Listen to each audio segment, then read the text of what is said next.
Dear students, आज का हमारा टॉपिक है तुलनात्मक विधि की प्रकृति, नेचर ऑफ कंपैरेटिव मेथड।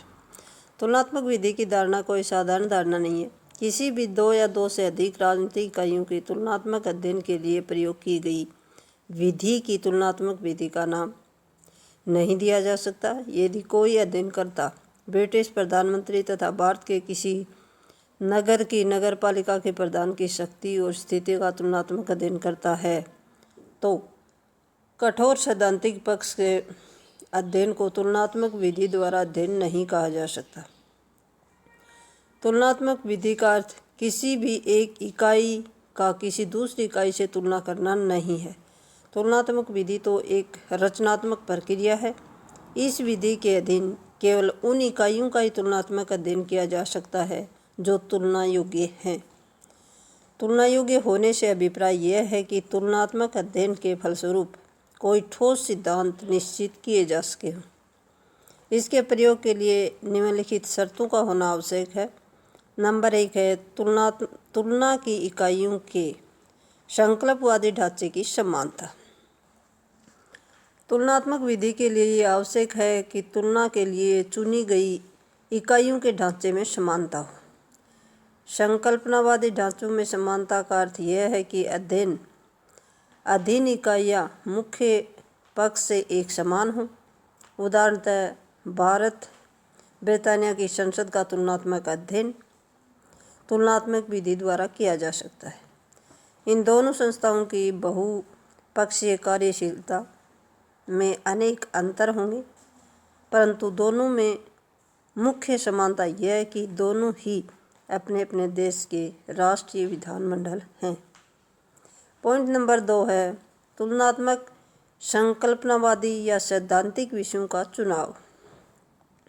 तुलनात्मक विधि ये मांग करती है कि तुलनात्मक अध्ययन के लिए निर्वाचित किए गए विषयों में संकल्पनावादी अर्थात सैद्धांतिक समानता अवश्य हो। यदि अमेरिका के राष्ट्रपति की तुलना भारतीय सर्वोच्च न्यायालय के मुख्य न्यायाधीश से की जाए तो ऐसी तुलना व्यर्थ अध्ययन सिद्ध होंगी। इसका मुख्य कारण यह है कि तुलनात्मक अध्ययन के लिए निर्वाचित किए गए विषय तुलना योग्य नहीं है।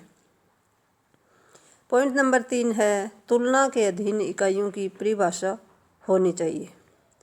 तुलना के लिए चुनी गई इकाइयों की परिभाषा स्पष्ट होनी चाहिए। जिन इकाइयों की परिभाषा स्पष्ट नहीं है उनकी इकाइयों का तुलनात्मक अध्ययन या तुलनात्मक विधि द्वारा अध्ययन नहीं किया जा सकता।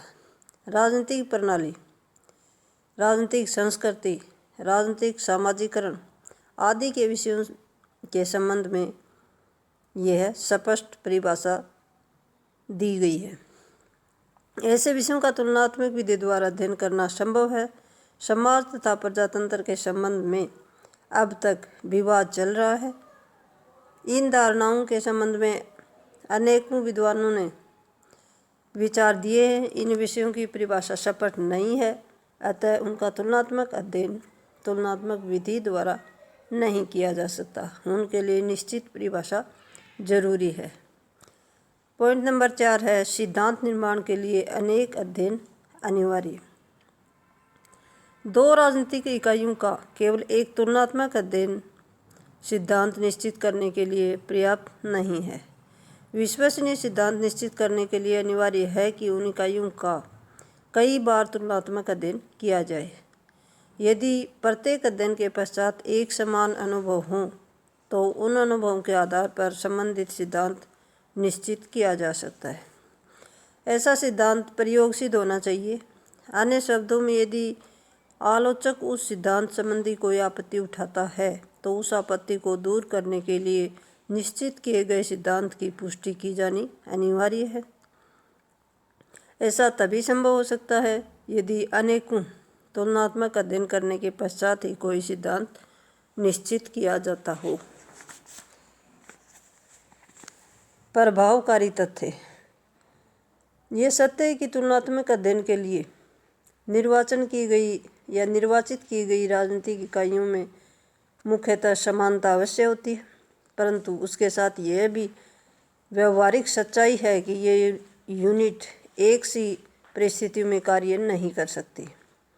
जो लोग उन राजनीतिक इकाइयों से संबंधित होते हैं उनके जीवन स्तर, उनके सामाजिक आर्थिक स्थिति, उनकी शैक्षणिक तथा सांस्कृतिक पृष्ठभूमि आदि में कई भिन्नताएं होती हैं। और इसी प्रकार जिन देशों से व राजनीतिक इकाइयाँ संबंधित होती हैं उन देशों की सामाजिक, आर्थिक तथा राजनीतिक प्रक्रिया उन इकाइयों को अवश्य प्रभावित करती है। इसलिए ये अनिवार्य है कि तुलनात्मक विधि का प्रयोग करने वाला उन सभी तथ्यों के प्रति विशेष ध्यान दे जो तथ्य अध्ययन राजनीतिक इकाइयों से संबंधित हैं। उपरोक्त अवस्था तुलनात्मक विधि का प्रयोग करने की अनिवार्य शर्तें हैं। ऐसी शर्तों की पूर्ति के बिना तुलनात्मक विधि का वास्तविक प्रयोग नहीं किया जा सकता। यदि इनमें से किसी एक शर्त की पूर्ति नहीं होती तो भी कार्यकर्ता के लिए तुलनात्मक विधि द्वारा विश्वसनीय परिणामों पर पहुंचना संभव नहीं होगा। Thank you.